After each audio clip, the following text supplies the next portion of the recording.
Nagaland government has admitted that there was an error of judgment made by the frontline worker on the ground in Dimapur in regards to sending a COVID-19 positive persons, Chennai returnees to Jalukhi in Peran district without confirming the result of the person's sample. Nagaland spokesperson for COVID-19, Honlimon Kikond, said that an error of judgment of one of the frontline worker led to the incident, stating that the immediate action was taken.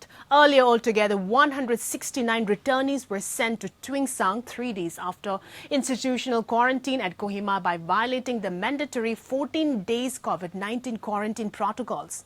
The government did not wait for the result of the swab test. Soon after the people had reached Twingsang, the result came, confirming one of them to be COVID-19 positive. In Zan's report. Nagaland government has admitted that there was an error of judgment made by a frontline worker on the ground in Dimapur in regards to sending a COVID-19 positive person, a Chennai returnees, to Jalukhi in Peran district without confirming the result of the person's sample.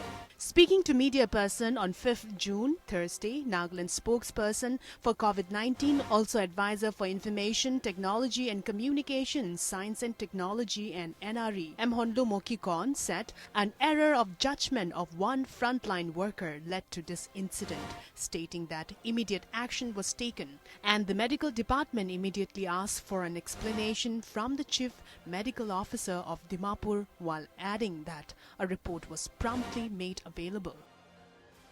The fact that the SOP for Chennai returnees, revised SOP, especially part A2, there was a violation.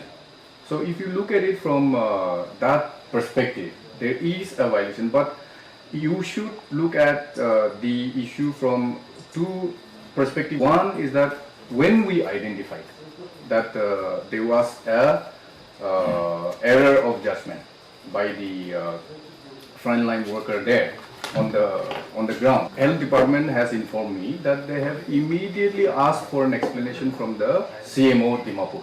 Kikond also said that upon identifying the error, it was followed by immediate containment contact tracing, an attempt to ensure that community spread does not happen.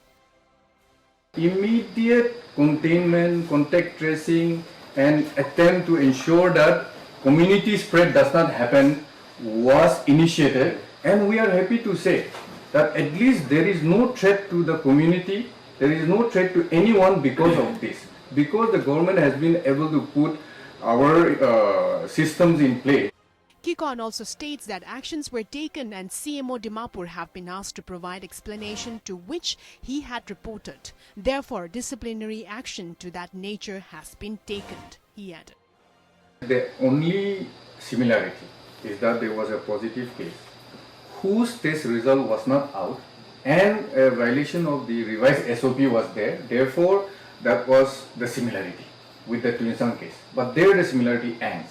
Here it was not any decision. SOP was very clear, number one, because the revised SOP has been very clearly stated.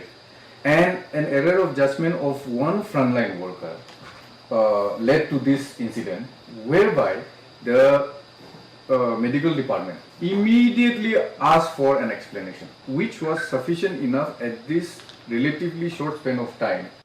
According to Kikond, the only similarity between the cases of Twingsang and Jalukhi was that the positive case, because of the certain issues, was sent along with the negative cases to Jalukhi, but there the similarity ends. As far as the government is concerned, every measure has been taken to ensure that, having learned from our past experience, we would not commit any mistake. But you cannot predict the fallibility of human beings. But our priority in this challenge against the COVID is to ensure that community spread is contained. But if you look at social media, the level of panic of the Naga people in Nagaland, I think is enough to ensure that there will be no community spread. On being asked whether the incident had breached the revised standard operating protocols issued by Home Department on June 1, said that there is a violation. While Principal Director of Health and Family Welfare Dr. Vizole Z. Sukre admitted that there was some confusion on Thursday morning, and which immediately actions were taken. The patients have been isolated in COVID ward at Jaluki. He also said that they have almost completed the contact tracing and all those who were in contact have been placed under containment. There was some confusion, but then immediately we have taken the actions. And what we have done is we have isolated the patient into the COVID ward of Jaluke, and the other initiative which we have taken is we have almost completed the contact tracing. And all those people who are in our contact, they are put into the containment. Sukre stated that the people who tested positive in Nagaland are in the age group of 18 to 44 years, while most cases are asymptomatic. He said that some are showing mild symptoms and does not require hospitalization. One thing about these 80 cases, if we look at it, they are in the age group of 18 to 44 years, and none of them are having a problem. 64 cases, as mentioned, are asymptomatic. Then about 16 of them are having mild case. While explaining that those tested positive so far do not have any severe or moderate issues, but rather need psychological and mental therapy, which is the most important along with nutrition. None of these cases are having any severe or moderate issues.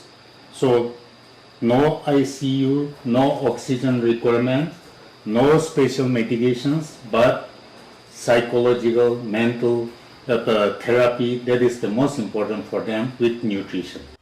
Further, there is no community spread in Nagaland and we are cleared, the Principal Director added.